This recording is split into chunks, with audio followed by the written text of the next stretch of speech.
With the keys to the offense being handed back to Mike White, it only begs one question. Is this the end of Zach Wilson in New York? What's up, Jets fans? Welcome to JetNation Live. I'm your host, Dylan Tereman. That is Glenn Naughton. We're both part of JetNation.com. Thank you for tuning into episode 17 of our show.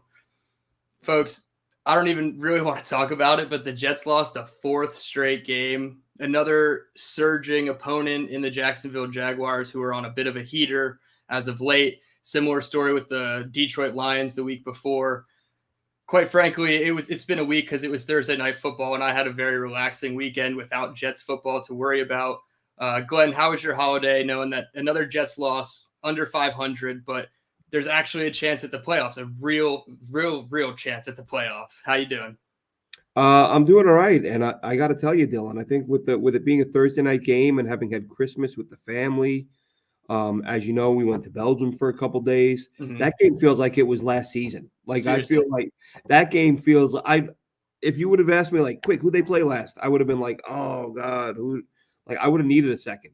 Mm-hmm. The game feels like it was a million years ago. Thoughts on the game, or I've had these sort of back and forths on Twitter, after the Lions game and now after the Jaguars game, where I keep saying, and I just saw about an hour ago on Connor Hughes. It looks like I didn't watch his video, but I saw his, they'll drop a couple of quotes in the tweet from what he said during the video. Mm-hmm. And exactly what I've been saying to people, like people are talking about this defense, like, oh, we knew they weren't that good to begin with. Like they have, and I'm like, if the standard is like, you've got to hold the other team to 6 or you suck. Like it's so unrealistic.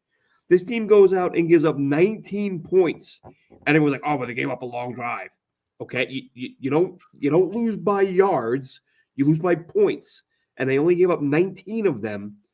And I see people on Twitter like, "Oh, I knew this defense was overhyped. They suck. They're not that good."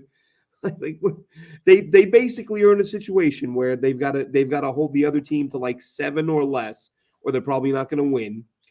And people are talking about them like, oh, we knew they were no good to begin with, and it's crazy. It's crazy. But Zach Wilson's great. He's awesome. He's got a winning record. He's very handsome. His mother's a nice lady. He's very polite. And there's nothing to criticize about Zach Wilson. Defense, on the other hand, they gave up 10 points to the Lions. Like what a garbage unit. It's time to clean house, get rid of all these guys, and just prop up Zach Wilson, just find ways to make him better because it's all about him. Yeah, if the standard is holding the other team to simply 6 points, there's probably 32 bad defenses in the NFL. So it's been 3 games now, 20, 20, and 19 are the points allowed by the Jets. But then you look at the points scored, 12, 17, and 3. So to me, I don't blame. And of those points, a few of those are, one of the scores against the Lions, that was an interception. They got returned to the 5 or 10 yard line. They kicked the field goal. Yeah. That's not a defense. That's not on the defense. What the hell could they have done? Like, oh, you didn't block the field goal. Like, there's nothing you can do in that spot. Those are points given up by the offense, as far as I'm concerned. And when you look at, they've had a couple of those. So when you're giving up 19, 20 points a game, and 3 of them are, that the offense handed the ball to them deep in your own territory, the defense is even better than that. Exactly. And the only 3 points that they could muster up against Jacksonville's defense came on the very first drive when they started in the red zone because of a Quinnen Williams strip sack on the first third down of the football game. So I'm of the belief that I'm never going to blame this defense until we actually see like week 1 or 2 type mistakes that were happening in the red zone area, like the miscommunications. And that's simple stuff. That was already fixed and cleared.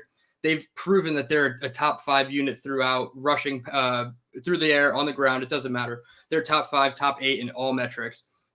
And then it's funny because I had 3 offensive stats that just proved how bad the game was.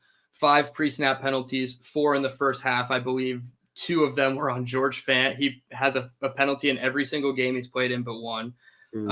No run game, 10 carries for 11 yards by your running backs. You have a backup practice squad quarterback who comes in 9 for 54 on the ground as your leading rusher. And it's PFF, so grain of salt with the grades, but it's their worst grade of the season offense, just overall offense, 43.7. So it doesn't get any worse than that. So I can't blame the defense for those shitty situations, quite frankly, that Zach Wilson was putting them in. I know there was a little bit of a spark with Chris Strevler for the 3 drives he was in, but it was all obviously too little too late. And that's going to lead us into it. I think we can just kind of put the Jaguars to bed. Like you said, it's been so long. We're just not even going to talk about it. We're going to skip right into the important stuff, the quarterback news. Zach Wilson, obviously his second benching of the season, kind of his third if you count the injury. Obviously he can't help that one, but his second benching of the season due to performance. Mike White medically cleared. Some say it was Laurent Duvernay Tardif who cleared him medically to play. Neither here nor there. Joe Flacco, quarterback 2, Zach Wilson back in street clothes on the sidelines. Is this the right answer? I feel like everything we've talked about says this is the right answer, but I want to hear your thoughts now that it's Mike's job, barring injury, for the rest of the season. Well, it's got to be. I mean, listen, nobody, these guys, Zach Wilson right now, and, the same could be said for the limited action Joe Flacco, the couple snaps he had against Buffalo. Like, you could make the case that Mike White is the only NFL quarterback on the roster. I guess that's a little bit unfair to Flacco because, he did have some moments early in the year. And if God forbid they need him to play, if he steps up, maybe it's going to, I said earlier in the week, and especially once Mike White was cleared, and I did a little video during the week and said that, listen, these guys, you can only expect so much out of them. But this O-line, they've been banged up all year. I get it.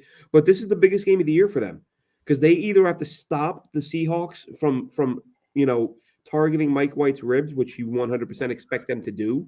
Yep. And if they successfully get to Mike White, which you hope they don't, but if they do, and you have to go to Flacco, now it's even that much more important that you hold up in pass pro. Because he's a dinosaur back there. He's a statue. And listen, it's if they can just hold up the difference here between Mike White or Joe Flacco and Zach Wilson is that at least White and Flacco are decisive and the ball can come out. They're not going to need 3, 4, 5 seconds with every play the way Zach does. So that helps a little. Obviously, that makes life easier on the O-line. And the O-line, look, I said it the other day. And the broadcaster said it. Anybody watching it saw it. When Zach Wilson came out of the game, the O-line came to life. And I really feel like, we've talked about Dwayne Brown and, and the receivers and their reactions to Zach Wilson's failures. And they're very clearly frustrated. And these people, they are human beings. And when you're out there and you've had 400, 500, 600 snaps worth of garbage quarterback play where it doesn't matter if you block your guy or not because it's going to be incomplete or it's going to be picked off. Like, you may not even realize it, but your play is – I'm not saying guys are going out there like, I don't care and I'm going to get the quarterback killed. I'm not saying that. I'm just saying that there is an element – there's the human element that as I said, Robert Saleh loves to reference the human element. That these guys aren't robots and we have to think about, how they feel. And even if it's subconscious, like these guys go out there knowing – that once the offense puts 10 points on the board, like the game is pretty much over. So when the game is close and another quarterback comes in, and this is what Zach Rosenblatt, the New York Daily News, tweeted out the other day. I don't have the numbers in front of me. I had them written down the other day. But basically, statistically, the Jets' offensive line, in terms of pass protection, when there's anyone with Zach Wilson under center, is top 10 in the NFL in pass pro. But they're like 26th, 27th when it's Zach Wilson. So these guys, again, that's affected by Zach making poor decisions, holding on to the ball too long. As I've said a million times, the bailing on the clean pockets, all that stuff affects that. But when the quarterback is decisive and the offensive line feels like it matters, they've played like a top 10 unit. Are they a top 10 unit? Probably not. But if they're 18th, I'm fine with that. Like, just don't be the 31-32 that you look like when Zach Wilson is in there. And listen, people, how is Zach supposed to throw the ball? We have no run game. You have no run game because he can't throw the ball. Teams are daring him to beat them. Exactly. And because he's not good. And I'm watching this game. They 10, 11 guys within 10 yards of the line of scrimmage. And I got people asking, well, this O-line sucks. Why can't they block? Why can't 5 guys block 11? I don't know. You tell me. And that's pretty much what the Jets have been up against. Just that little bit, just having Mike White, a guy who can get the ball out. This should open up the running game, even if it's a little bit. We don't need Bam Knight to run for 150 yards. If he ran for 60 or 70, it'd be nice, and that should be an attainable thing with a quarterback who can keep a defense honest. Yeah, and the extra added bonus to all of that you didn't mention is when Chris Streveler came on the field in that second half, you actually saw the team willing to block and do their job more. It just seemed like you said, they were just kind of going through the phases. Yeah, when Zach Wilson's on the field, they're just kind of going through the phases. And I talked about this last week on the episode I did solo, that Willie Colon mentioned it on SNY, that if you're in a 5 to 7 step drop and you are not fully taking your 5 to 7 step drop, your offensive linemen are taking a 5 to 7 step pass set. So you're making them look bad in situations where you're not even getting to the top of your drop just to go escape a clean pocket, like you just mentioned. So all these things play into effect with the offensive line play. And those stats were jarring from Zach Rosenblatt. When you heard him when you mentioned them on your midweek show, I was astounded, and I started looking up more beat writer stats, and I found this because it seems like record is what everybody wants to cling to with Zach Wilson. He's 6-4 or whatever on the season, and Mike White is 1-2. Connor Hughes, he of SNY, he said that with the 22 games with Zach Wilson in the offense, points per game 17.2, passing yards 182, total yards 274. All other quarterbacks, it's a 10-game sample size, so not as big. 21.5 points per game, 315 net passing yards per game, 411 total yards per game. So you're in two different ballparks here. The offensive scheme that Mike LaFleur is putting together works just for everybody but Zach Wilson. So at this point, I feel like the only answer we got out of the Jacksonville game, it had nothing to do with playoffs. It had everything to do with the quarterback situation and who it's really not going to be. That's pretty fair to say. I kind of compiled a list of 2023 quarterbacks that we wanted to touch on, because at this point we're in the market and we're not going to sit here and have another draft discussion and chew each other's heads off till April over quarterbacks that probably aren't going to end up on the team anyway. So we both agreed we're going to look at veteran quarterbacks only. And I also added the market value according to Spot Rack. Now that's not written in stone what these players are supposed to make or are going to make. Obviously, it could be much more inflated when it comes time and there's competition. But I looked at these 4 factors when it came into the quarterback position. Obviously, cost, draft picks, future assets, dollars, age, contract length. So obviously, you don't want a 5-year contract on an aging quarterback.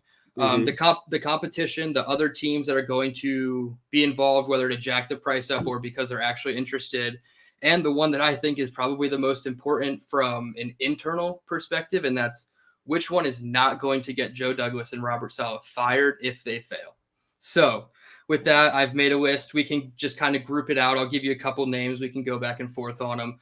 I listed them in order by dollar amount based on Spot Rack's market value. So the top 3 guys, Lamar Jackson at $40 million, Tom Brady at $40 million, Geno Smith, our quarterback rival this week, at $36 million market value. So any of those top 3 names really do anything for you?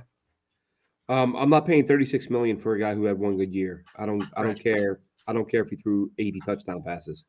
And really, I know Seattle's been sort of floundering. I think they've lost 4 out of 5 or something like that. Yes. And the offense hasn't looked quite as good. So whatever Geno was doing, are people catching on? I don't know. But $36 million, not a chance. Brady and Lamar. I mean, Brady obviously is going to be a 1 or 2 year deal. Mm-hmm. Now, if you're going to tell me they're keeping Zach and Brady will be a mentor, that makes a little more. I like that idea. Lamar obviously would mean you're getting rid of Zach Wilson, which I don't have a problem with if you're replacing him with Lamar Jackson. Mm.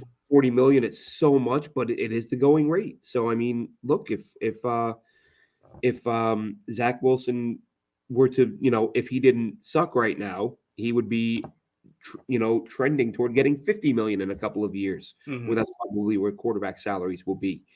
So it's a lot of money, but I would at least consider it with Lamar Jackson. I know people, he's never won anything. Listen, a lot of guys go a lot of years without winning anything until they win something. That's exactly kind of the way it goes, only one guy gets to win it every year, and as we know, there's one guy who wins it every couple years. So that really, dwindles. Like how many active quarterbacks have won a Super Bowl? Not a lot. Does that mean all the rest of them suck? And you wouldn't want any of them on your team? You wouldn't want Deshaun Watson. Well, you may not want Deshaun Watson, but you wouldn't want Lamar Jackson. You know what I mean? You wouldn't want Right. Josh Allen. Josh Allen's never won a Super Bowl. You want him on your team? Right. Like you only want Joe Patrick Burrow. Mahomes or Tom Brady. Nobody else is allowed on your roster. Like it's Yeah. ridiculous. So I would take either one of those guys. Yeah. I always think that narrative with Lamar is silly because he had the most wins before turning 25 in the NFL history. So I understand it's not playoffs, but he is a winner. Like he can win. I understand they have their miscues in the playoffs for whatever reason. Sometimes it's not him, sometimes it is him. But yeah, $40 million, I think people will scoff at that like right now. But yeah, like you said, in 3 years, Trevor Lawrence is certainly on pace for 50 to 60 million the way he was playing against the Jets and how he has played down the stretch. Zach Wilson could have been on that trajectory. What's that? I said the way he's playing against everybody right now. Yeah, exactly. So Tom Brady, I mean, it would just be hilarious from a storyline perspective. I don't know how I'd feel about it, but you know what, man? Listen, you have a chance in every game. And I had a gut feeling, as much as I didn't want to admit it, while Brady was in New England, even though he was tight-lipped like everybody else in New England is under Belichick. And I thought to myself, I bet he's a really funny dude. Like, I bet he's got just something about, like, I'm not saying he's not, like, there's not a douchey aspect to him, but I'm like, I bet he has a lot more personality than he gets to show in New England. Yeah. And we're seeing it from him. Some of the funny tweets and the interactions, like, not so funny this year. But he's a guy who I think I tweeted it like during this offseason or something. I said, I hate to say it, but Tom Brady's a likable guy. Now that he's not a Patriot, like I like the guy. He's not, I'm gonna get mad because he was great. Like, yeah, you get mad when he complains about, like once every 8-9 games he doesn't get a call and he loses his mind. Sure. Which is annoying as hell. Like, get over it. But he's a likable guy. He's a winner. With this offense, with these weapons, I think he's gonna. If he wants to come to the AFC East, I think he's gonna want to go to Miami. Yeah, and I wonder with all the tampering things that happened. Obviously, they surrendered a first-round pick because of the findings of them tampering with Tom Brady. So I don't know how that will turn out, but it's always a possibility, and I wouldn't rule it out. I certainly don't think the Jets would be any favorite for Tom Brady. And just to touch on Geno Smith, yeah, I'm cool with any type of reunion like that. The next group of quarterbacks, a little bit more intriguing, I think. Maybe not talent-wise, but Jimmy Garoppolo, $34.9 million. Daniel Jones, $25.5 million. And then Taylor Heineke, $19.8. He's kind of the least intriguing there. Yeah, Heineke is a no. Who was the first one? Jimmy G. No, I was fine with him until another injury. Like it's too much now. Every year he's got something, whether he's missing 2 or 3 games or 5 or 6 games. You can't, not for that money. I can't go $40 million on a guy who's had that many injuries. I just no. Yeah.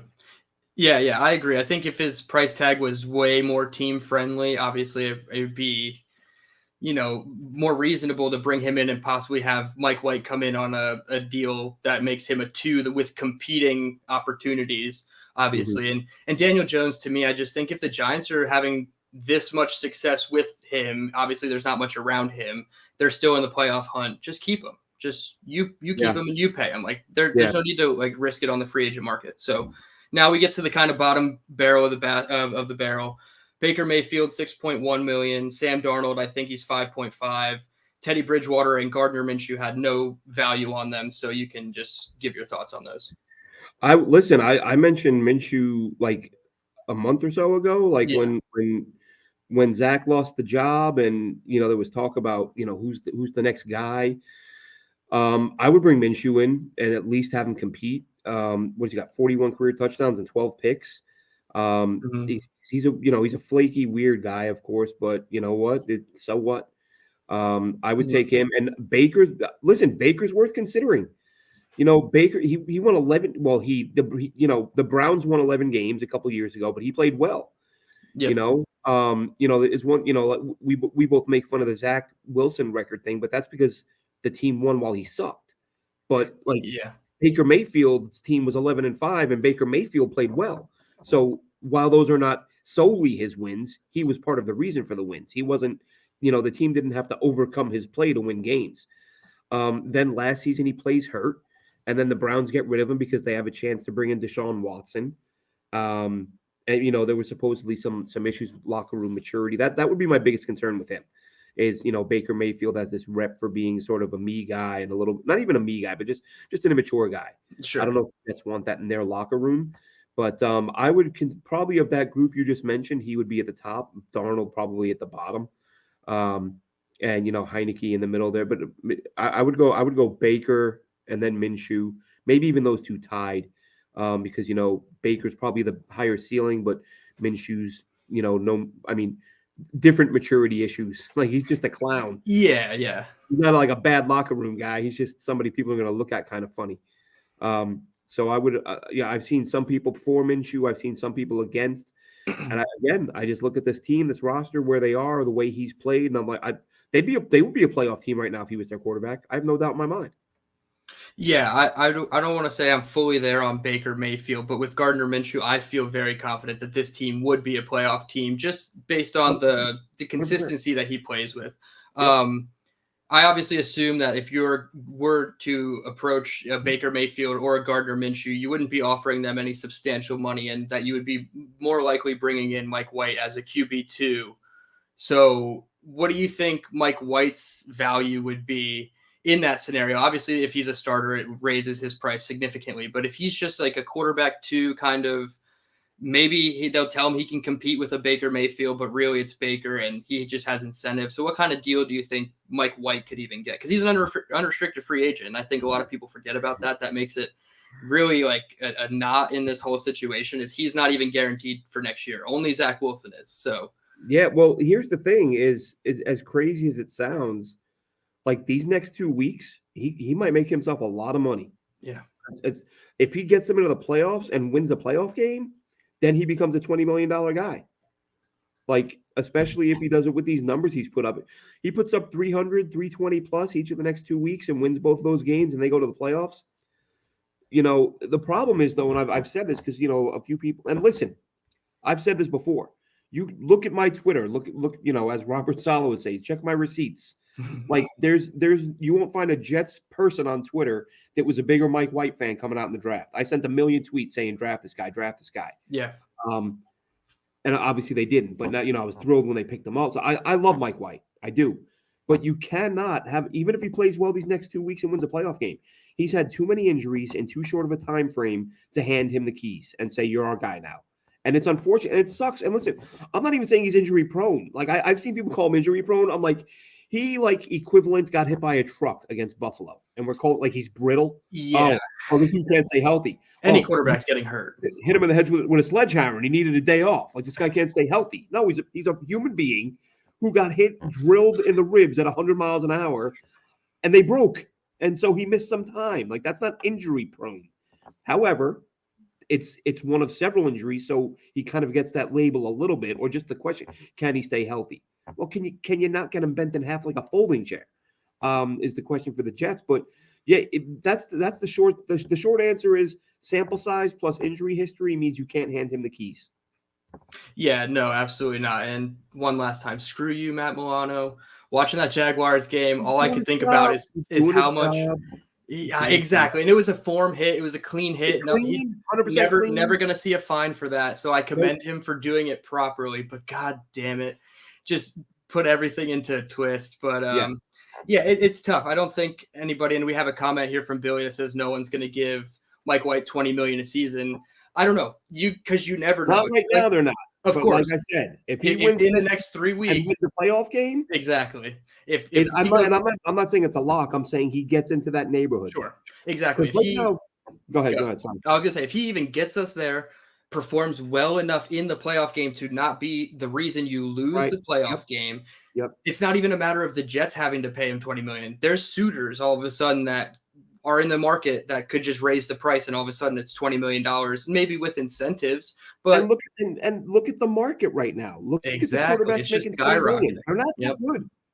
They're not that good. No, it's not like this isn't 10 years ago where you have to be a superstar quarterback to make $20 million a year. No.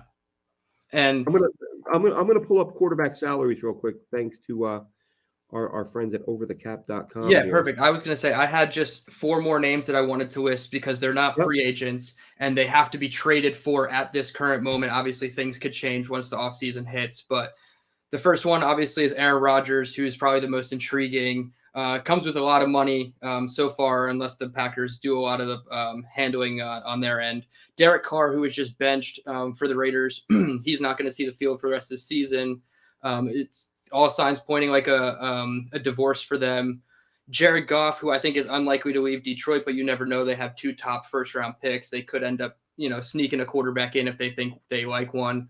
And then the last one, which is more of like a big brain theory. I don't even think he fits the scheme really, but it would just be a fun storyline if they burned it all down in Arizona, but go trade for Kyler Murray. So any of those four names, it's hard with the ACL. So I'm any of not those touching four Kyler names. Murray. I'm not touching Kyler Murray. Yeah. No, I know. Listen, I know they rescinded it, but I don't know if they don't realize how bad of a look it was. I don't want any player I on my forgot team where you about have that. incentives where if you work hard, we'll pay you more. Yeah, No. that's tough. That's tough. And he's been, from what I've watched this year, he's been pretty bad.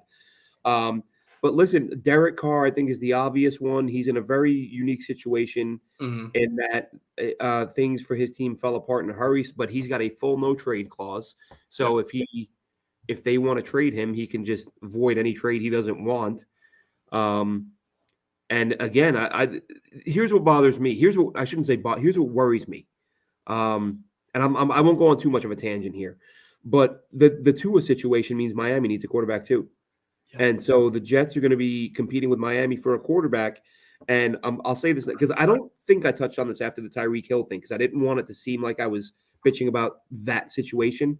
That situation is what reminded me of it. I've been saying for years, the NFL needs to fix themselves and adjust the salary cap per team based on tax rate. You can't have a salary cap to say we're going to do this to make things fair. But if the Texans want to sign a guy and the Giants want to sign a guy, they can have the same cap hit, but that player in Texas makes an extra $4 or $5 million a year because there's no state tax. Exactly. So you're really teams like anyone in California or New York, New Jersey, like those players, they have to pay them that much more. And depends on where these guys are in their lives, right? Like I always say, like if I'm a 20-something young man with all the money in the world, do I want to be on South Beach or Manhattan? You know what I mean? Tough choice. You're going to choose South Beach. Yeah, exactly. Maybe Derek Carr's a little further along in his life, and he just wants to win some games and maybe win a Super Bowl.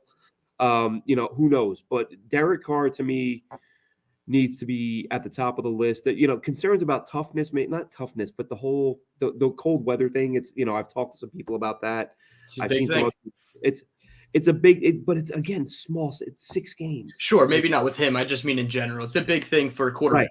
Yeah. Yeah, but he's like 0-6 with some really bad numbers in cold weather, and he was born in Berkeley or wherever, Bakersfield. Always in Cali. Yep. Yeah, California, Fresno, Oakland, Vegas. Vegas is as cold as he's ever been in his life, basically. Yeah, it's as east as he's lived. Yeah, it's great. Yeah. So while he's at the top of my list based on ability, the cold weather thing does worry me a little bit. So that would be my biggest concern there. I don't think we talked Jimmy G. Oh yeah, we did mention Jimmy G about the injuries worrying me there. But yeah, I think of all the guys we've touched on, I think the player who is the best player who is likely available would be him. I mean, people have said Aaron Rodgers. Like I don't understand how the Packers can make that happen. It's like a $70 million cap hit, but there are still people speaking as if this could be a thing, and I'm like, oh, if you say so. I mean, if you get him, fine. I just don't see how it's doable. And Carr, of course, will have more years left than him. And real quick on the quarterback salaries. Sure, yeah. So let's see. Carson Wentz, notoriously injured, plays about 3 games a year and isn't very good. Average salary $32 million a year. Jared Goff, slightly above average quarterback, $33 million a year. Matt Ryan's still on an old deal. Ryan Tannehill, he's been an up and down guy. To me, not an elite quarterback. $29 million a year. Baker Mayfield, he's on the end of his rookie deal. $15 million a year. Jameis Winston, came into the year as a starter. $14 million a year. Marcus Mariota, who is not good at all. 10 million a year, 9.3 million a year.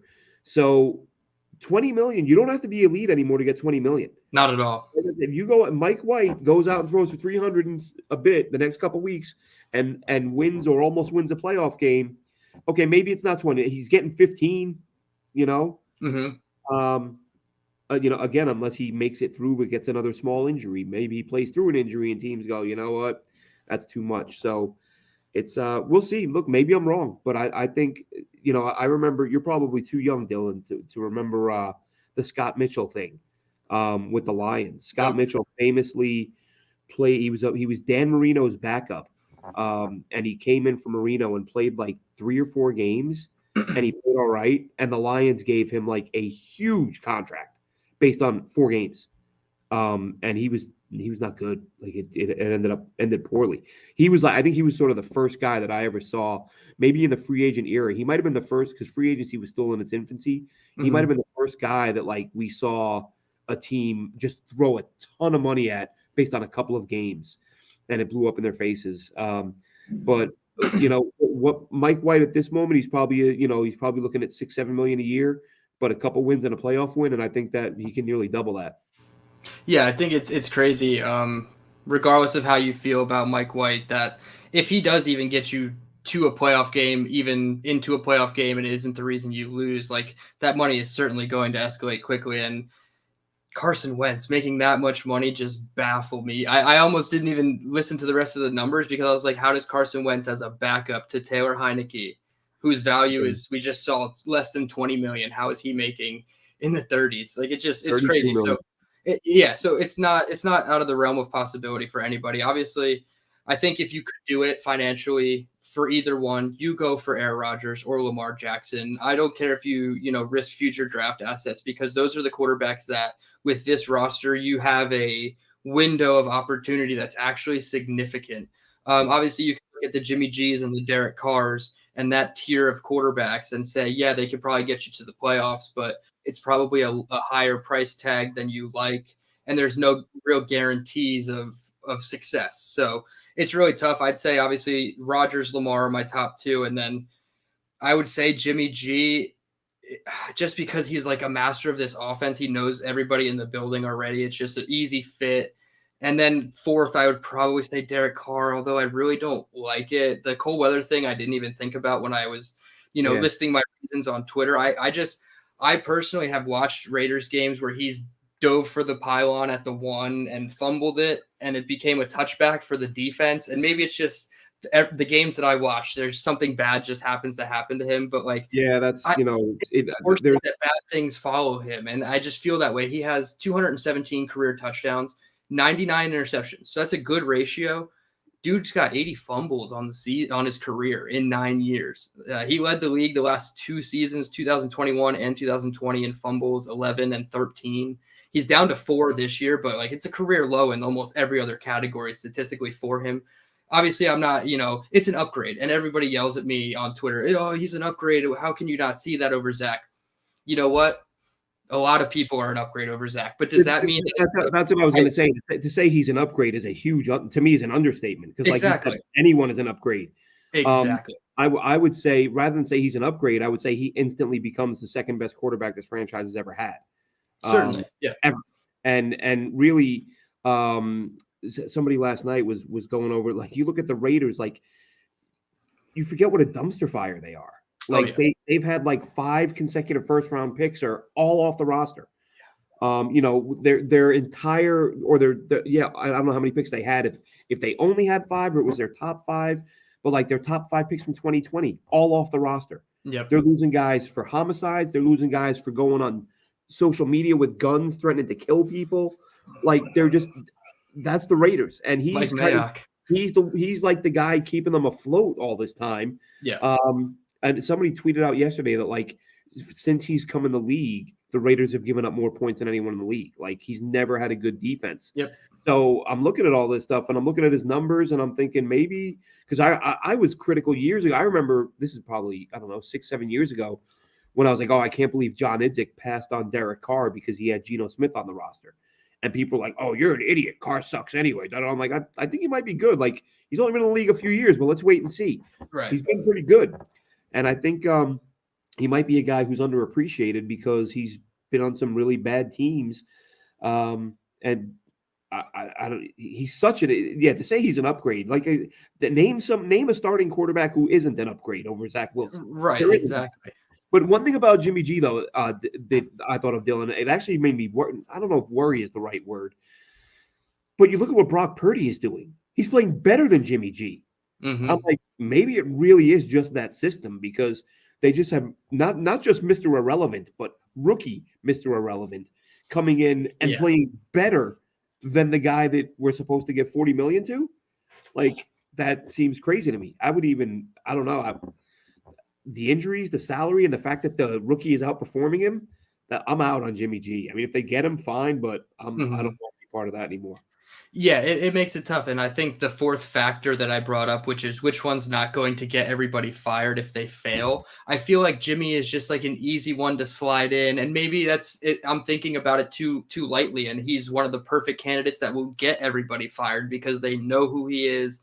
And if he fails, it's like, well, shit, you knew he was injured. You knew he was limited as a athlete. So and you paid him that much money. Right, exactly. So there's a lot of risk factor in every single one, which makes this situation just all that worse. And I mean, think about that. Think you give him $38 million and then he ruptures an ACL in week 3. Yeah, exactly. Now you are down to Mike White if he re-signed with you and he does well. And then it's like, well, we could have just stuck with this guy and we gave this dude 38 million.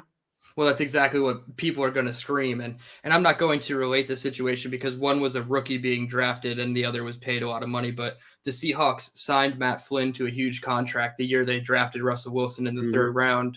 So like you really never know. Like obviously they know what Mike White is to a degree, but if he comes in next year, he maybe adds 15, maybe 20 pounds to his frame so he can take some hits because let's face it, if he's going to play 16, 17 games a season, he's going to need to be a little bit bigger. He's way too skinny to be a starting quarterback and not be a mobile enough quarterback. So right.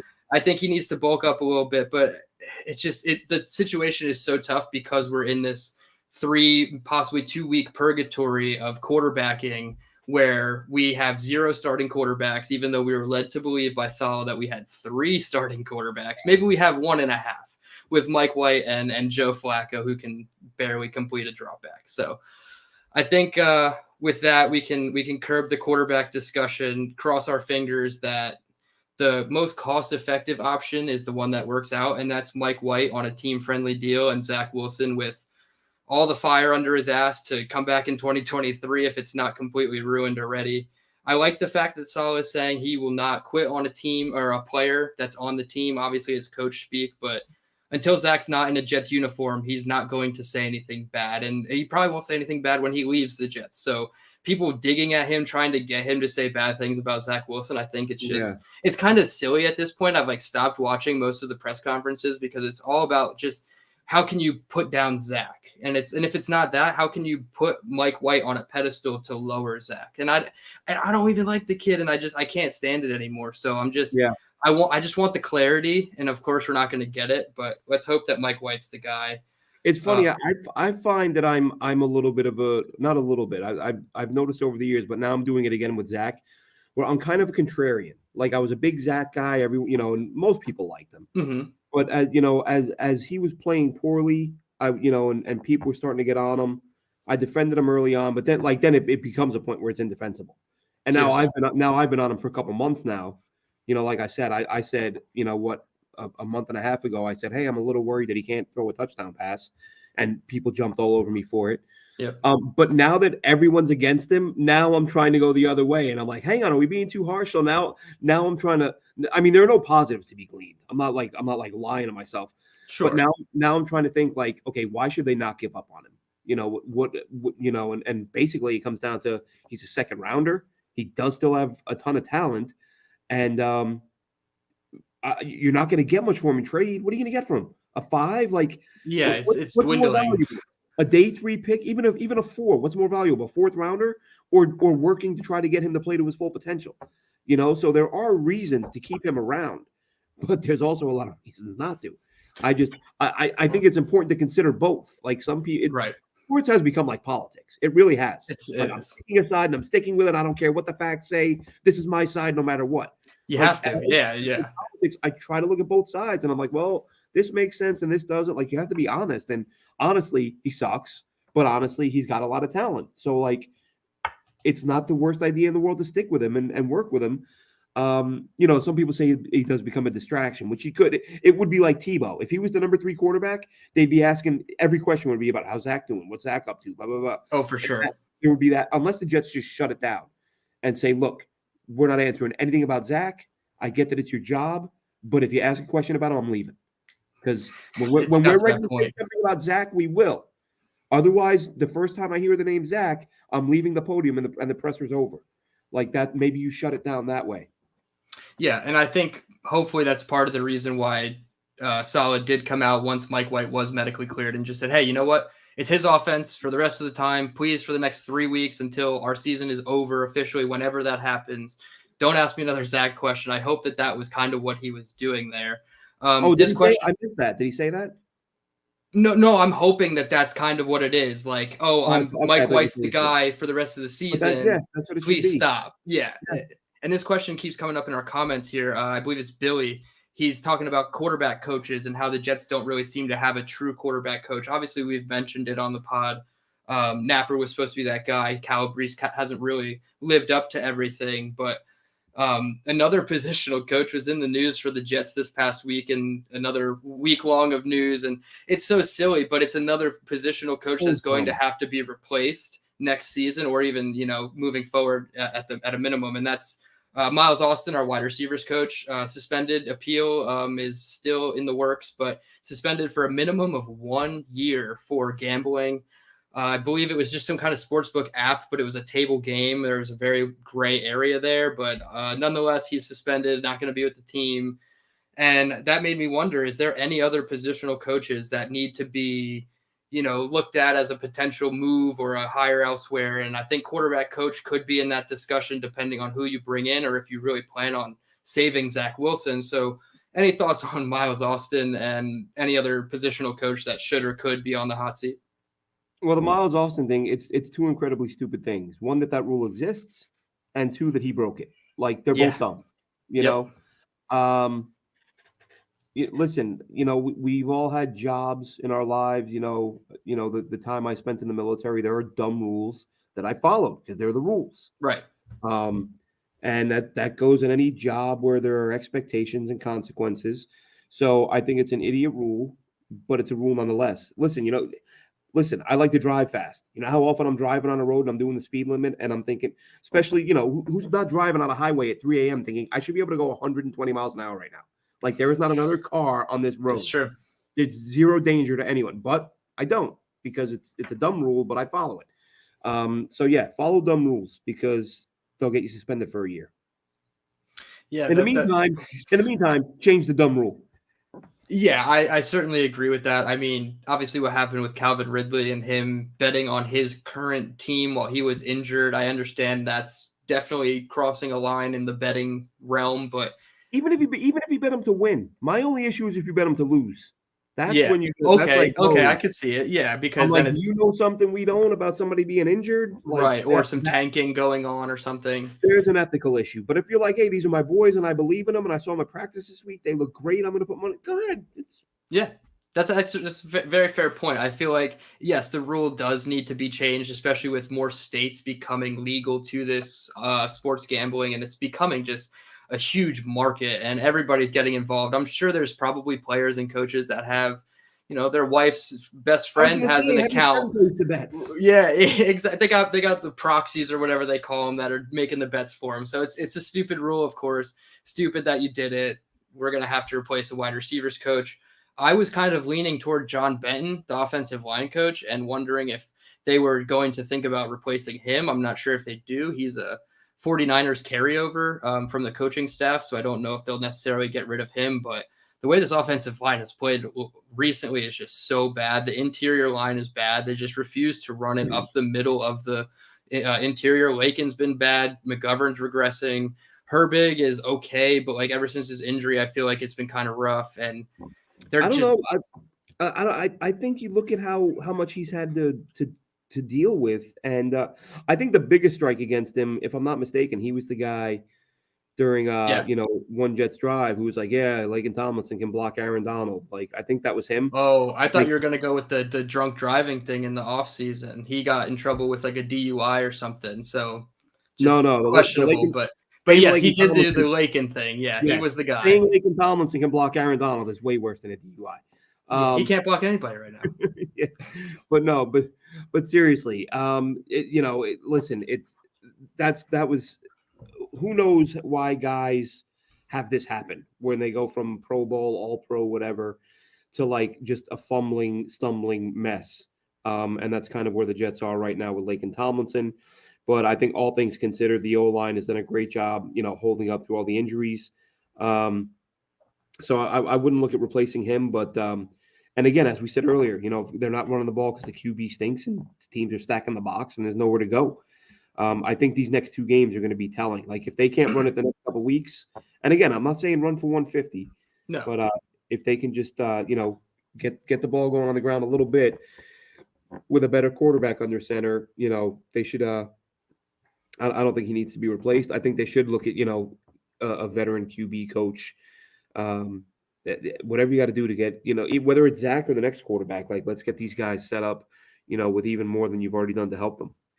Yeah, and one more thing, just Zach Wilson offensive line. Mike LaFleur mentioned that after that first sack on third down for Zach Wilson on that first drive that led to the field goal, he held it a little too long. It was a slide left protection. Zach should have gotten rid of it.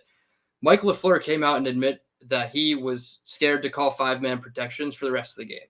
And once Strevler came in, he called some 5-man protections, but he always had a tight end or a running back, somebody inside chipping. So it was very, very questionable look when your offensive coordinator is like, hey, I did not feel confident with just my 5 guys up front. So it's going to be something to look at. Obviously, offensive line is not fixed by any means. We thought it was heading into the season. So many injuries happen that it's depleted the position as a whole, not just tackle, but everywhere has been just depleted. But with that, I think we can touch on Seattle for a little bit. I'm not sure if you have any draft prospects. I have 2 just to mention real quick at the very end. But Seahawks, you did mention it. They've lost 5 of their last 6. So it's kind of the opposite of the Lions and the Jaguars, who were on heaters winning their 5 of their last 6.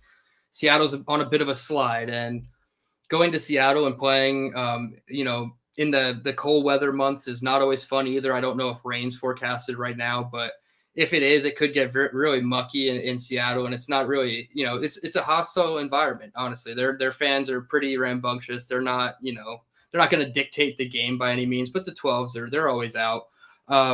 Obviously, I think the first and foremost storyline is Geno Smith, a revenge game. DJ Reed revenge game. So both sides have a guy coming back to play their former team. Geno obviously took a big hiatus, hasn't played in years. He's doing well, but on a bit of a slide, just like the team is.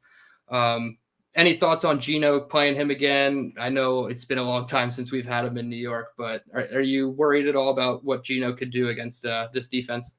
Well, of course I am, because I'm a Jets fan, and I remember I didn't even want to put it out there in the universe, but I kind of joked, to myself when Geno played well that first game or two, and then I remembered Seattle was on the schedule late in the year. I was like, that son of a bitch going to knock us out of the playoffs. Like, I was like, the Jets are going to be surging toward the playoffs, and Geno's going to knock them out. Mm-hmm. And I was like, I'm not even going to say that out loud. And now we're kind of like, that could happen. But I look at the fact that Seattle is struggling right now, that and the Jets are too. Obviously, I just like this Jets secondary too much. Mm-hmm. Maybe Geno can torch them, but I will not allow myself to believe that until it happens. At which point I will have to accept it. But I just think this secondary is good enough, especially again, we know how good the corners are.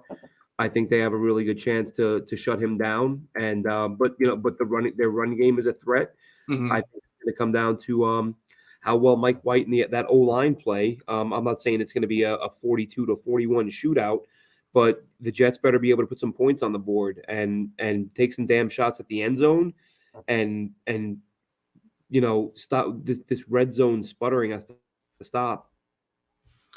Yeah, I don't necessarily think it's going to be a shootout by any means, but I do think that the Jets will have to come out and score more than 20 points, which I know they've allowed 20 points per game, but they need to score way more than they've been scoring the last month and a half of football.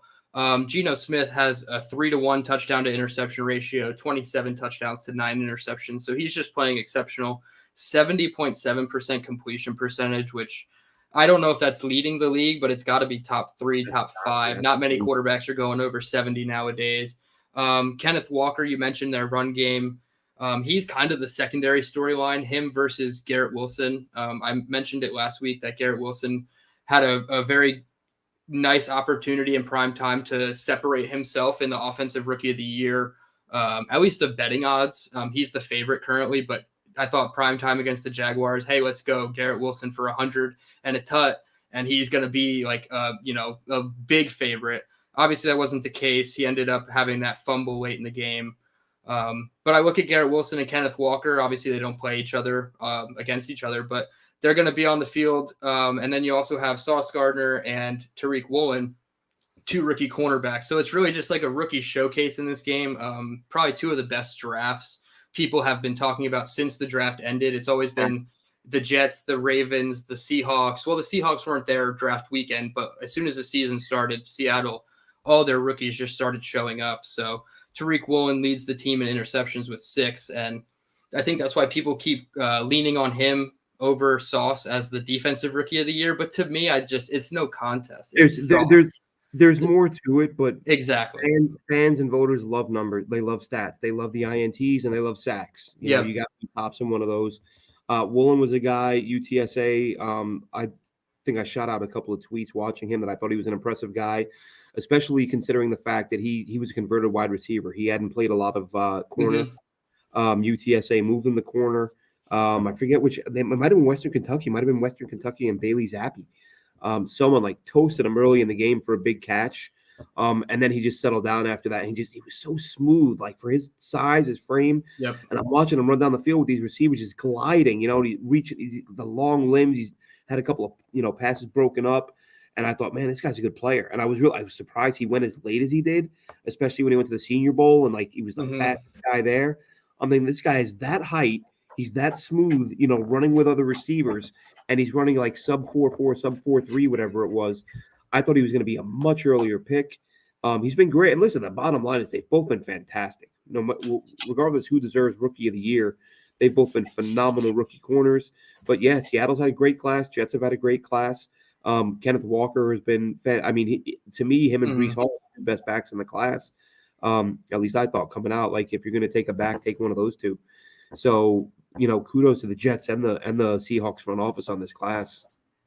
Yeah, and neither of us mentioned the other 2 guys for Seattle. Charles Cross, their first round pick, I believe it was number 9 or 10 overall, left tackle, and then they doubled up at offensive tackle and got Abraham Lucas, another Senior Bowl player, to play right tackle, and he's almost like a Max Mitchell plus. Like he's just exceeded expectations. He's done way better for himself. Washington State. Yeah, Washington State. Yep, he was a Senior Bowl guy. And while you were talking, as soon as you mentioned Senior Bowl, I pulled out my little notebooks from when I went down to Mobile.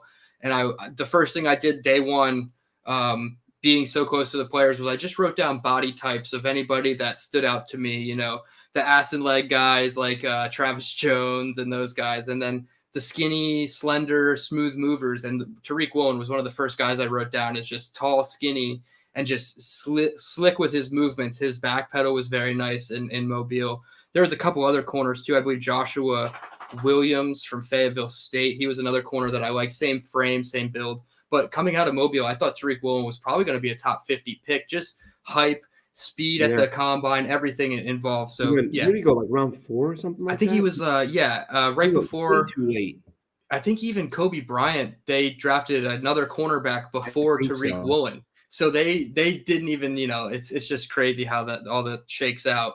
Probably the 2 best drafts in the league, at least last year. I'm excited. I mean, obviously it's a must win at this point. We can give predictions. I'll go first. I think, like you said, it's not going to be 42-41, but I do think it's going to be closer to like the Bengals game of last year with Mike White, where it's going to be like a 31-27 type of victory, because I don't know if Tyler Lockett's going to play in this game, but DK Metcalf, Tyler Lockett, they're still an explosive offense. So it's not I'm very confident in the Jets defense. I always have been this season, but when you face teams like this in their home, when they have their backs against the wall, just like you do, anything can happen. So I want to say 31-27, and I do think the Jets win.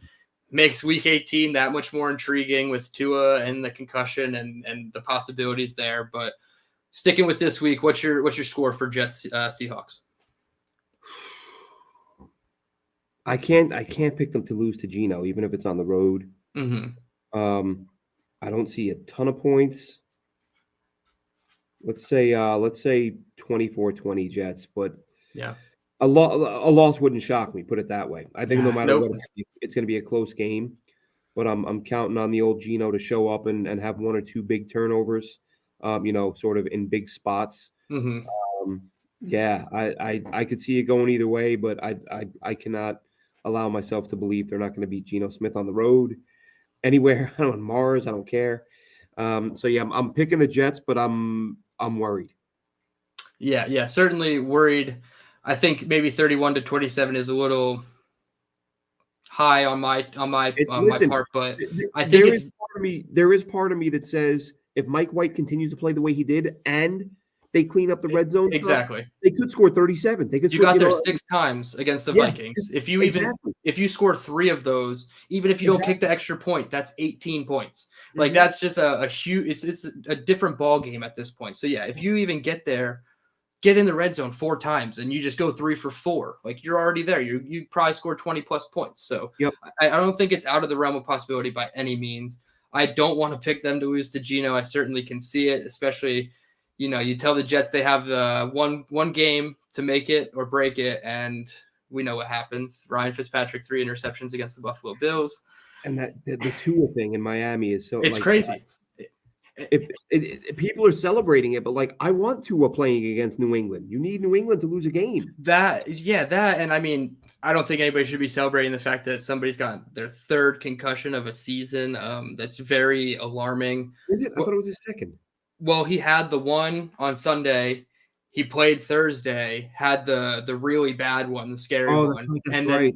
He had an ankle injury, which doesn't count towards his head, but then this one. So he's really been on and off the injury report all year long. And I think it's really unfortunate. I like Tua coming out, and obviously I didn't want to I don't like to root for him that he's on the Dolphins, but I'm never gonna I'm never gonna root for him to get hurt. And what we saw him in college when he got hurt with his pelvis and all that stuff that happened, like that was scary enough. So he's got his own. I saw Brandon Marshall earlier saying like, dude, hang it up. Like, and a lot of people are saying that, obviously, not like credible people, just, Twitter streets just shouting, but it is a serious thing to consider is, are they going to be in the quarterback market because they keep trotting Tua out there and putting him in danger? I feel like McDaniel keeps saying, oh, he's got to worry about his safety first. Well, no shit. You should have been in this position to begin with. Nobody should ever have 3 concussions in what he one means season. Is he needs to worry about it because we sure aren't. Exactly. It's kind of like, yeah, sorry, buddy, but we'll cut you a check later, and that's it. Yeah. So it's a really tough situation. I hope New England gets a loss. I'm very nervous that they're going to win against Teddy, and then Buffalo locks up the 1 seed somehow this week, and they bench everybody against the Patriots. I think as long as Kansas City wins, Buffalo can't lock it up. That's what I think too. Is as long as Kansas City wins this week, Buffalo has to. What does Kansas City have? I don't know who Kansas City has, but I know Buffalo plays Cincinnati, and that's not a surefire win either. So it's very up in the air. That's probably the one little possibility that makes me nervous. That's out of the Jets' control, but I think the Jets can do it. Obviously, it all comes down to which version of Mike White. Like Kansas City's got the Broncos. Oh yeah, and they're sticking with Russ. Hey, interim coach. They could play with some. I can't even convince myself that that's going to happen. It's just that's a nightmare situation. So hopefully everything works out. The Jets have been blessed with this luck. I don't understand. I don't think we've ever seen a stretch of luck like we did last weekend that ended in Mike White being medically cleared. But thank you to the Packers. Thank you to Ramondre Stevenson. It's not luck. You win how many you win. At the end, you're in or you're not. That's it. Yeah, that's true. That's true. Like I said, they got help. They backed in. Okay, you were in a coma all season. You woke up. I show you the standings. Do you know how anyone got there? Does it matter? No, you're in or Yep. you're not. You won enough Yep. to get in or you didn't. That's all. Yep. That being said, if you want to send thank you cards to the Packers and Ramondre Stevenson, you're more than willing to do that. But yeah, it's tough. It's a situation where you're excited. You obviously want them to win, and you think they can win. They should be able to win, but we just haven't seen it for a damn month now. 4 straight losses. It's not inspiring football. Let's get back to And complimentary football. and I know it doesn't do my mind or my heart any good, but I still at least once a day I think of that damn New England loss. Oh yeah, either Like one. that Either the one. especially the second one, New England wasn't going to score that day. Nope. And I'm going to say this now. I've said it before, and I'm sure at some point, if they don't make the postseason, I'm going to do a video again talking about it. But to me, after that game, that 10-3 loss on the punt return, when Rich Cimini asked Robert Saleh, first he said the quarterback change was the furthest thing from his mind. Yep. And then when Rich Cimini says, did you see anything that made you believe the offense was going to get going? And he said, no. Dude, I hate using hyperbolic. I wanted to throw something at my television. Yeah, like for sure. You literally just said a change was the furthest thing from your mind. And oh, by the way, I didn't see anything that made me believe we were going to score. Yeah. But a change was clearly needed, and you saw that. 10-3. Listen, week, anytime you're in late fourth quarter, as a coach, if you're looking at it going, Jesus Christ, I can't see any way we're going to score a point. Just give another. I don't care who the backup is. Yeah. Put someone else in there to maybe make something happen. Yeah. So to me, that was probably the most damning moment of the season for Saleh. And I commented on it once. People like, "Oh, stop attacking him." I'm not attacking him. I'm just saying that was a bad day for him. Yep. To me, that was even worse than the timeouts thing. But that was for sure. But the fact that you had New England 3-3 late in the game, you yourself admitted you saw nothing from the offense that made you believe they would score, and you still said quarterback change was the furthest thing from your mind. That's terrible. Yeah, it's not a good look at all. I was going off on a tangent there, and I was listening to your tangent, thinking of my own, and now I completely lost it. I don't think Saleh, oh no, now I figured it out. Saleh, obviously, he has to say that in the press conference right after the game. I wasn't thinking about benching him, but it's funny how quickly he changed to, okay, now Zach has to be benched. I wonder if the public now, with all this access to all 22, like the public perception sways opinions a lot in the NFL. I don't think people realize it enough, but Mark Davis with the Raiders, I'm sorry.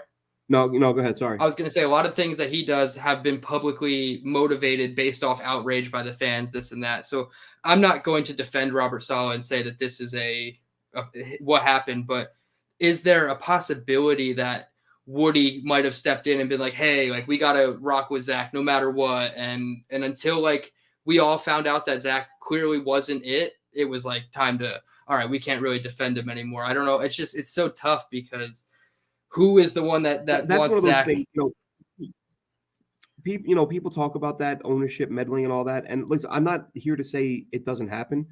It's just we are so far from knowing whether it's happening or not. It's is it even worth discussing? It's possible, sure, but without knowing, there's a million things we don't know that go on behind the scenes. We watch and talk because it's fun. But I remind myself all the time, when I'm oh, why isn't this guy playing? Maybe that dude's got a criminal charge pending that the team knows about, and they haven't. You just don't know what's going on behind the scenes and who's going through what. Yep. So the Elijah Moore thing, everybody seemed to, and us included, myself included, I said he was very selfish. I said he was a me type of player, and it was out of character for him, but that was not a good look at all. And then clearly it's all right, dude, we kind of understand that you're frustrated, and I'm not saying it's justified, but it's just you can see a little bit more unraveling, and who knows what's going on behind the scenes. There could have been an outburst of, I don't want this, and we need this, and maybe he wasn't. So it's very tough. I see what you mean, but the thing that got me most about the Elijah Moore thing, the obvious was that they were winning. The timing, but was it was so early in the year. Yeah, it's week 6. Can you not deal with 3.5 weeks of adversity? That's not a good sign for the future. Right. To me, that was that was the concerning thing. Was it was selfish in that you were winning. But secondly, it was like, okay, fine, maybe Zach Wilson's trying to murder people in the locker room, and I don't like. It's like 3 weeks, and you're melting down. You want to be traded? Yeah. Like that was the thing with me. Like how quickly it went from like, yeah, everything's fine, and then like I want out. Like I said, mate, I don't know what was going on, but it better be something pretty damn bad if you're willing to quit on your team after 2-3 weeks of things not going your way. Certainly. Yeah, and those situations are all apples to oranges as far as speculation from the outside and ownership versus player trades and everything. So yeah, it's obviously just umbrellas of we don't have the inside voices telling us what's going on. So it is just, pulling thoughts and hoping that, we could be right. So that's really all it is. I guess, do you have any draft prospects to bring to the table today? I have two, if you do not. Yeah, one guy They played yesterday, and I think he had a monster game. I wish we would have done just for that aspect. The guy that I was going, I've mentioned him earlier in the year, but with them, the problem is right now, dude. Like so many guys are opting out of these bowl games. Like I'm not up to date on every single guy who opted out, so I got a few that I'm tuning in to watch a player, and I'm like, oh, he's sitting at home. He decided not to play. Yep. But a guy who played yesterday, who played really well, who I mentioned earlier in the year, and I really like Cedric Gray, North Carolina linebacker. Yes. Had himself a nice game yesterday. Yep. And just he was fun to watch, and he's a guy, draft prospect. Jets need a linebacker. There's a few of them that I like. And he's not the top of my list, but he's sort of probably in my top 5. Yeah. And on the other side of the ball, a player I talked about, I'll just resurface with him, was Drake May. He's not even draft eligible, but he looked the part. And I think a lot of people are assuming Caleb Williams QB1 for 2024, but I think Drake May in North Carolina has a little bit something to say there as far as competition. He's not the guy I wanted to bring up. My guy, I'm sticking with another theme of Senior Bowl players. This one's actually kind of a funny one. It's a twofer. They're both Illinois players, and they're actually brothers. Chase Brown, the running back, and Sidney Brown, the safety. Yeah. They're both on Feldman's Freaks list, the list of athletic freaks that comes out in the beginning of the season, kind of like midsummer. Both were listed at 22.5 miles per hour on GPS. Absolutely blazing speed, especially for a running back. Safety, obviously, that's very good speed. They're both Senior Bowl invites, like I mentioned. Chase, the running back, he's 5'11", 205. He's a Western Michigan transfer after 2018, so he's a 5-year college player. He did not play much his first year at Illinois, but he has played well the last 3. This season, he has 1,600 yards and 10 touchdowns, but he's a bell cow, 329 carries. He does have 5 fumbles. I think that's a little bit of a red flag for me. He needs to tuck it in a little bit more. 57% of his yards come after contact, and I mentioned his speed, but that clearly mentions his contact balance, his willingness to take on contact. He's not afraid. 77 missed tackles forced, according to PFF. And this is something more scheme related, but he ran 62% zone runs, 35% gap scheme runs. And the Jets obviously are more heavy zone, but they do run gap. So it fits the mold of what they want to do. I don't think they're in the market for a running back, obviously, with everything they have. But Chase Brown is somebody that I think with his speed and explosiveness combined, Illinois doesn't get a lot of hype throughout the season, and they have some really good, especially defensive players coming out this year. So Chase was one that I had to watching their offense. He just sticks out right away. Sidney, the safety, I didn't watch the film on him yet. I just more have stats.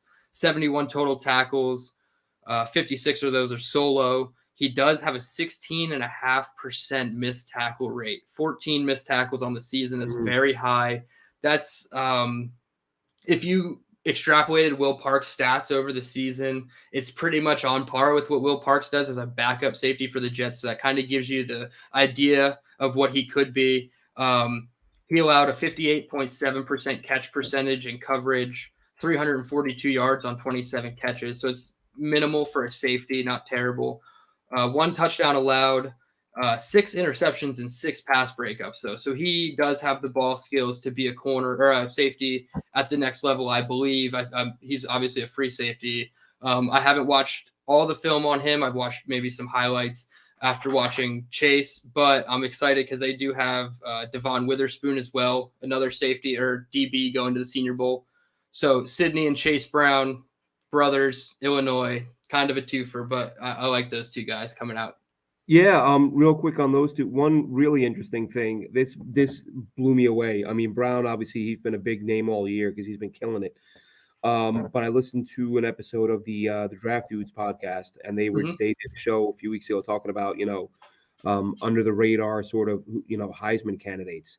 And if you look at his numbers against like elite defenses, like top rushing defenses in the country, like he's facing defenses that allow 60 yards a game, and he's going for 130. Yeah. He ran all over Michigan. He ran all over Iowa, like big games against these defenses that shut everyone else down. And I'll tell you what, I mean, it's a shame that the Heisman has just become a best quarterback in the country award. So shitty. Yep. I mean, Stetson Bennett.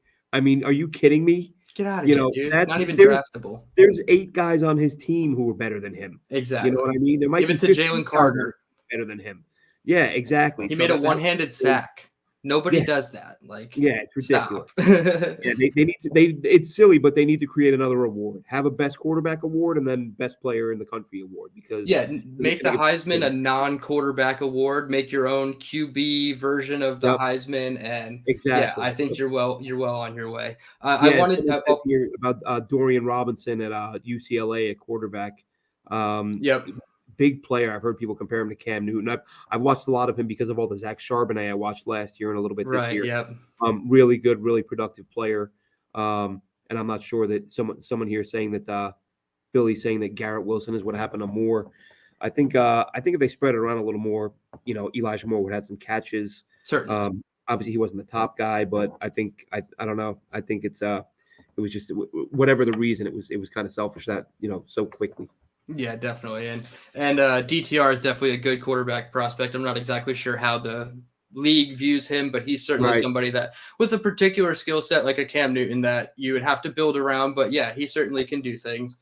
I just wanted to, you mentioned him running, Chase Brown running for hundreds of yards on all these teams. This is just 2022 yards totals per game, 151.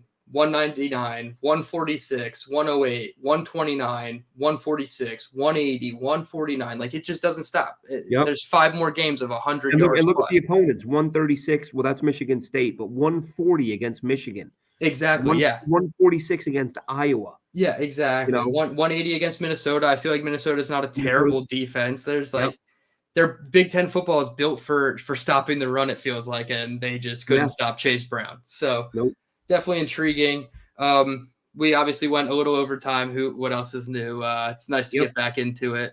Any final thoughts, draft-wise, game-wise, quarterback-wise?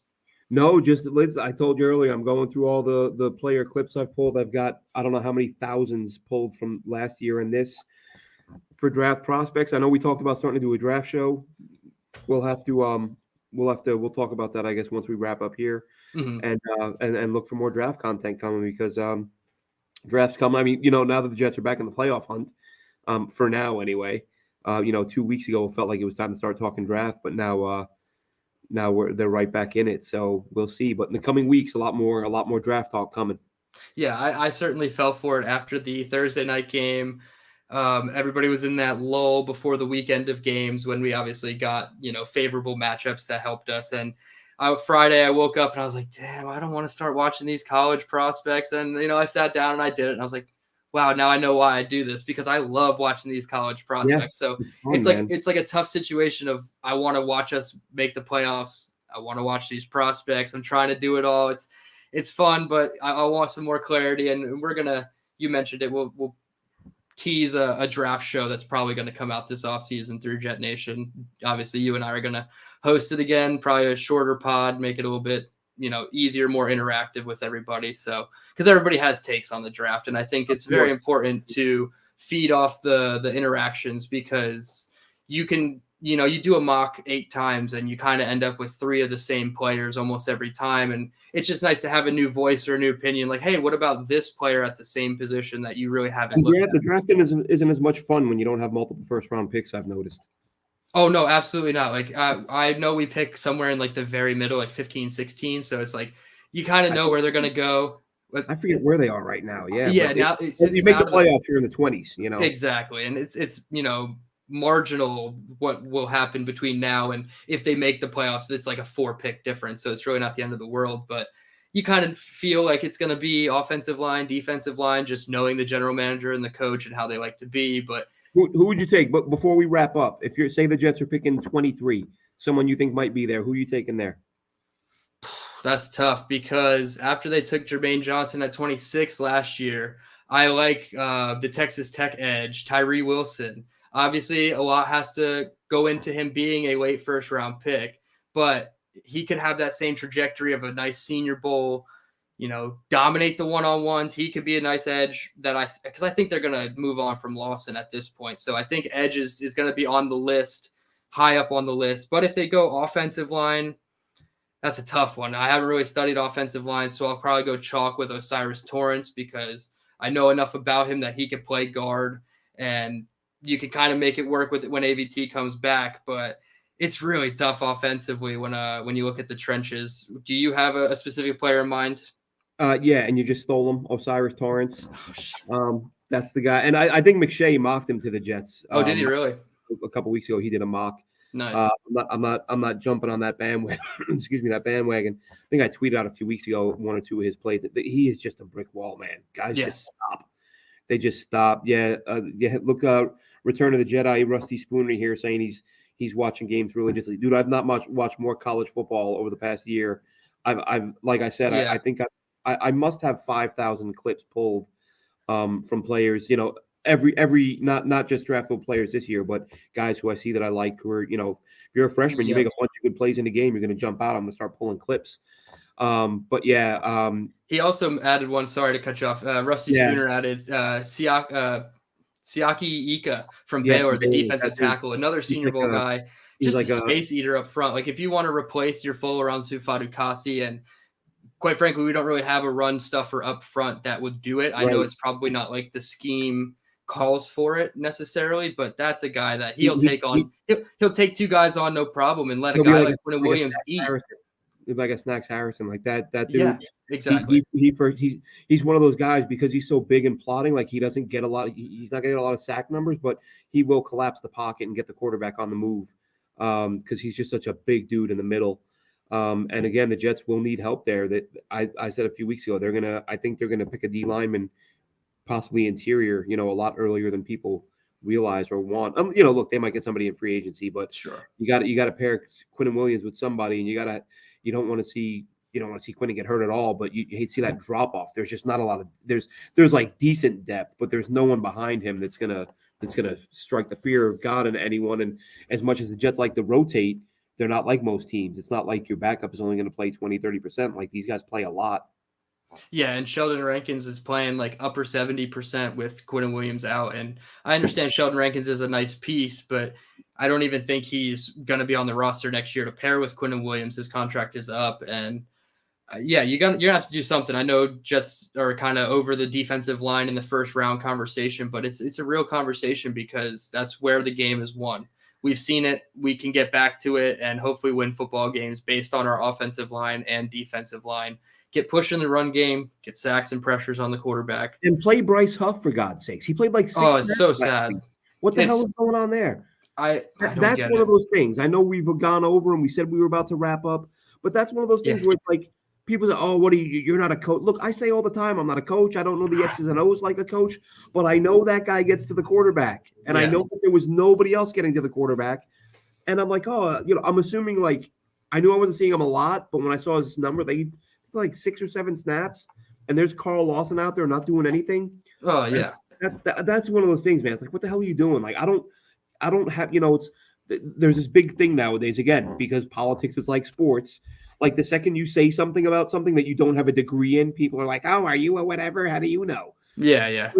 The best response to that is like, if I see a helicopter in a tree, I know something went wrong. Like I might not have a pilot's license, but You don't need one. helicopter in a tree is a bad thing. Bryce Huff not getting snaps is Robert Sala's helicopter in the tree. Like it's very obviously bad. Yeah, and like you said, just starting a name like Carl Lawson because of the dollars attached to him over the Bryce Huff when clearly he's being more productive. And I understand if you want to argue maybe he doesn't provide you enough on run downs, that dude has got a motor that does not stop. I saw him as the backside contained defensive end on a run play left. He just stopped, put his left foot in the ground, and cut all the way back and ran to the other sideline to go chase down. He didn't get the tackle. Somebody else got there first. Right. But I don't see many defensive linemen running that hard. And you know why? Because he has 6 opportunities. Yeah. So he has all this energy. Like, let this guy release a little bit of energy on these quarterbacks, and I'm sure you will find success. I mean, really, there's no reason that guy shouldn't be on the field every 3rd and long. No, it's silly, and you're 3rd and 5 or longer. He should. And you have to pay him at the end of this year. He's a free agent, and you know what he is, but you want to argue his sample size isn't big enough. Well, you're the reason his sample size isn't big enough. So if you hand him a big contract and then he doesn't perform well in a big role, that's on you because you didn't give him the big role before paying him. So yeah, next 2 weeks, I want to see him get more snaps than Michael Clemens. I understand Clemens is a fine player. But just it's silly. It just doesn't make any sense. It's very questionable, especially with Q out. I'd rather see Huff and Clemens get the reps and cut Lawson's reps. Yeah, cut Lawson's reps, cut Curry's reps. Like, it's just, I don't understand why we have this. The rotation doesn't need to be this thick all the time. Especially right now when you need to win games. Yeah, exactly. And I understand Q's gone, so like you have to make adjustments, but it really didn't seem like they made a ton of adjustments to the outside. They just kind of shuffled around the inside, and Solomon Thomas and Nathan Shepard are really meh players to begin with. So it's like that drop off is disgusting. So that's going to do it for us, though. We obviously went a little bit over. That's really going to do it for us. If you want to follow Glenn on Twitter, you can follow him at AceFan23. He teased his draft account. Go follow that at Jets Picks, at Jets Picks. He has a ton of videos. Like he said, he's still got to clip them all out and edit them down just to make them tweetable, but he's got them. If there's a small school guy that you're drafting in the 7th round of your mock draft, I'm sure Glenn will have a clip for him. If not now, in the coming months, he will certainly put it out there. You can follow me on Twitter at Tereman. Make sure you follow JetNation on all social media platforms, YouTube. Like, comment, subscribe. We really appreciate all the interaction. We're definitely going to get to a mailbag. We have to. I feel like there's too much stuff going on to not get a mailbag in with this team. Never a dull moment. I feel like that's the cliche with this team. I said last week, let's just enjoy the season, and I'm eating my words already because I haven't enjoyed a minute of it since. So everybody have a great night. Let's go Jets. Geno Smith, revenge game. DJ Reed, revenge game. Let's see who comes out on top. I'm excited. Thank you, everybody, again. Let's go Jets.